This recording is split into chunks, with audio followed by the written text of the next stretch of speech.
Halina tanaw sa among livestream sa Facebook.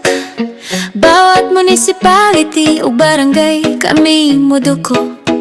Interview sa kaularan, makita nimo ang progreso. Sa matag sulok, kalambuan ang atong gipromo. Dili lang livestream. Ito sa may buntag sa tanan, may buntag sa itong kinatibukan nga syudad sa Sugbo, no? So, di na po ito sa may galas ng programa nga itong SMPT o Sugbo Anong Kalambuan. So, dito karon sa Municipality of Tuburan, atong Barangay Kansi, may gala. So, itong may bawaan, kung sa itong mga update diri, o sa mga kalambuan nga gihimo sa itong barangay, o kung sa mga bag-o nga mga proyekto nga nabuhat diri karon, no? So, atong hinabi karon, atong aktibo mamtikon nga barangay captain diri nga si Honorable Rodito F. Balsa, may gala. So, may buntag na to diha, Kap? May buntag sa. Alright, no? So, kumusta itong barangay, Kap? May mga problema ro, Kap, no? Okay naman. Okay, lagi kayo. So, ano itong mga proyekto nga nahimo ro, Kap? Unsay mga project ro nga naas tong barangay nga nabuhat, Kap?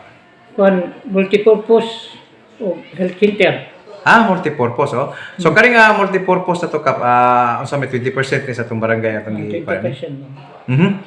So, banabanan naman yung multipurpose, Kap, mahuman ni siya karon gining tuiga. Karon tiga.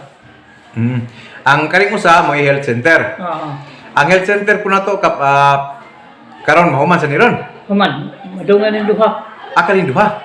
Oo. So nindot, no? So natay nahimo na ron nga project diri nga multipurpose og health center. Gawas ani, Kap, napay mga lain, Kap, nga mga proyekto gibuhat sa barangay, Kap? Wala. Katong una na report ko, mga matong nahimo. Kaling sa atong CR, no? Oo, CR niya ato pong covered court na kuha na po coral. Nindot atong covered court to ya. Safety na po, di na masudlan po ng mga iro baron. So nga to po nga kadalanan rin, Kap, atay gikuan nga opening or gipasiminto nga mga dalan rin nga ginagmay lang. Kanang gikas kami dadala og kansi. Mo ni gikuan trabaho. Nindot na. So ari po tas to ang peace and order, Kap, atong mga tanod diri, Kap, duty ni pirmi sa atong barangay gid kada nay session o kanang walay session pod adlaw. Kadadlaw ni sila. Kadadlaw gid naagi sila. Duty la.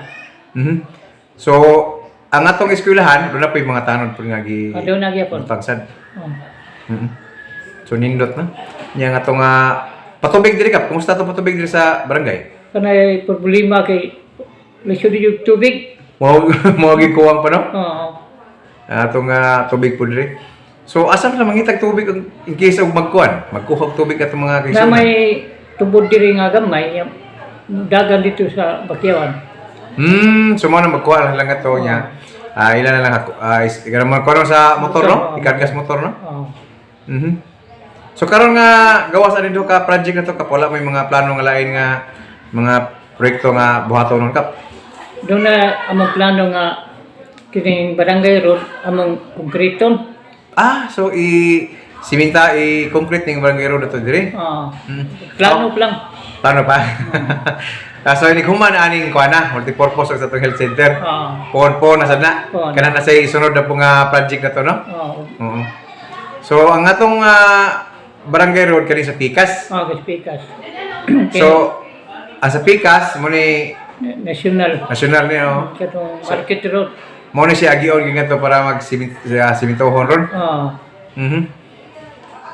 So nindot na, no?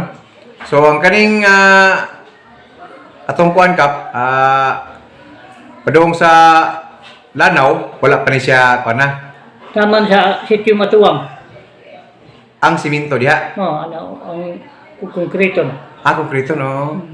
So sitio Matuwang. Pila ni ka sitio to ang kuan, Kap? 7. 7? Purok na, no? Purok? Purok. Okay kayo, no? So, salamat kay sa atong update na Kapitan Rodito, no? Balsa. Diri sa atong barangay Kansi.